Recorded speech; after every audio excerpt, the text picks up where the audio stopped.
Smart and Savvy Women is a fashion-oriented business. We're focusing on export-oriented fashion designers and entrepreneurs.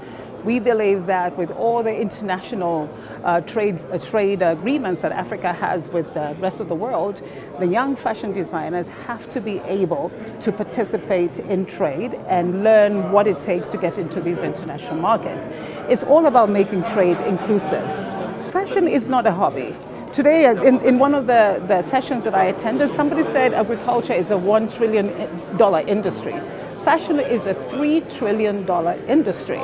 So there's a whole lot of trade and investment that goes into industry before you can wear that suit, before I can wear this dress. So it's a real business. So I know that upstream, there's a fashion designer. This is where the talent is. And Africa has a huge amount of talent. But it's all about understanding how this works. How do I build the capacity to participate, effectively, in a sense that my product can actually access a market. So in terms of what we're trying to do, we focus on the private sector, the designers and the entrepreneurs themselves, and we're focusing on 4 integrated pillars: access to finance, information, skills, and markets. These are key to making sure you get into the market, your desired market, depending on who you want to design for. And I think one of the key areas that we want to sort of make sure these young designers begin to understand is the ability to specialize. You don't have to make the full product. Being part of the value chain means specializing, getting the skills to be the best that you can be at what it is that you're making. It's not about making the full dress. I could specialize on just making sure, that the zips are done properly, that sort of thing. Look at what Boeing, if I were to make an analogy, look at Boeing in the airline industry. The different parts of the plane are put together by different players in the field. The same thing with fashion. You have to focus on what's your talent, what's your main thing, what is it that you're good at, and make sure you specialize in that and get all the support that you can get.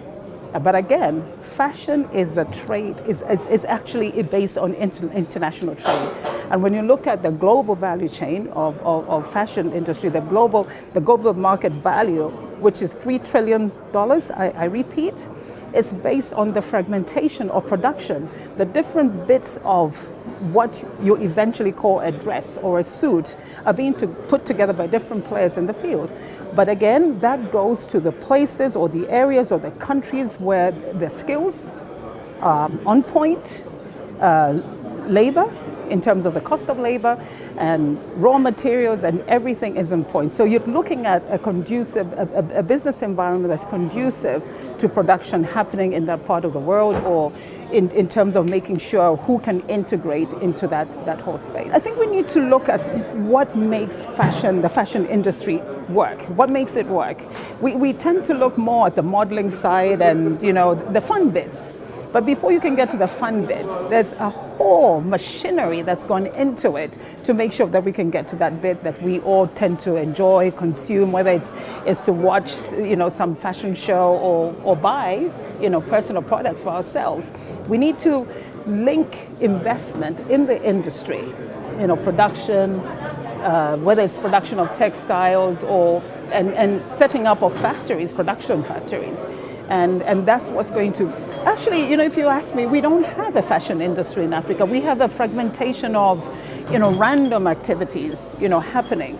But in order for this to actually become a movement that works, that can be part of a global fashion value chain where lead buyers have respect for this region in that regard, we need to make sure that investment goes into the right places. That's the skills, the infrastructure linked to it. So it's a whole lot of things that go into it.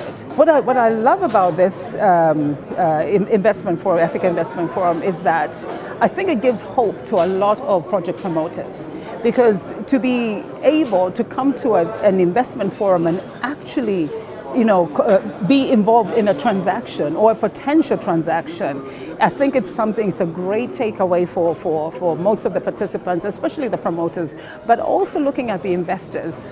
Coming into a project that's bankable, that's been de-risked, is not easy. There's so many, promoters that talk about having a project that's not yet a project, that it hasn't even been de-risked. It hasn't started yet. But most of the projects that came to this event, in my opinion, have already done all the hoops that need to be done to de-risk them so that they can become bankable projects. And I think this is a one-of-a-kind event. I think I really commend, President Argentina. It's a great event. It's something that gives Africa hope, that gives international investors hope, and actually puts Africa in a totally different light.